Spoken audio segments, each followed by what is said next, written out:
உடனே என் கூட வாப்பான்னு சொல்லி எங்கேயோ கூட்டு போயிட்டாங்க. என்ன ஏதுன்னு எதுவுமே தெரியலையாண்ணா. என்ன நீ மட்டும் வந்திருக்க, அண்ணி வரலையா? வீட்டுக்கு வரலையா? சைட்டுக்கே கூட்டிட்டு போய் நான் ஆர்கிடெக்ட் இல்ல நான் மேஸ்திரி தான்னு அந்த பொண்ணுகிட்ட எல்லாமே சொல்லிட்டேன்டா. நீ செஞ்சதான் சரி.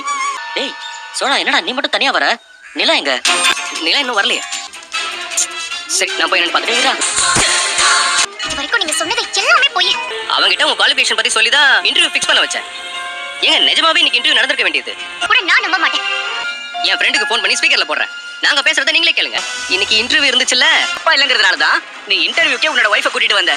இது செட்டப் இன்டர்வியூ தான். சும்மா கூப்பிட்டு 4 கேள்வி மட்டும் கேளு, வேலை கொடுக்க வேணாம். இன்டர்வியூ நடக்குதுன்னு உங்க வைஃப் நம்பினா மட்டும் போதும் தான் சொன்னேன். விட்டுட்டு ஏங்க சாரிங்க.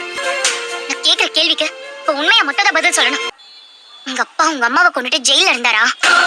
இன்னைக்கான எபிசோடில் சேரனும் வீட்டுக்கு வராங்க. உடனே பல்லவாவும் நிலா நீ எங்கண்ணே உங்கள் கூட தான் வந்தாங்கன்னு கேட்டுட்ருக்க. என் கூட இல்லைடா, அப்பயே வீட்டுக்கு வந்துட்டாங்க. நான் வர எல்லாம் ஒன்றுமே சொல்லிட்டேனே, ரொம்ப ஃபீல் பண்ணிகிட்ருக்கேன். சோழனும் வீட்டுக்கு வர, சோழனும் நிலா வீட்டுக்கு வராத தெரிஞ்சு நிலாவை தேடி போகிறாங்க. நிலா கோயிலில் இருக்கிறத தெரிஞ்சு நிலா கிட்ட எவ்வளவோ சமாதானமாக பேசி வீட்டுக்கு வர சொல்ல, நிலாவும் வீட்டுக்கு வர மாட்டேன் பிடிவாதமாக சொல்லிடுறாங்க.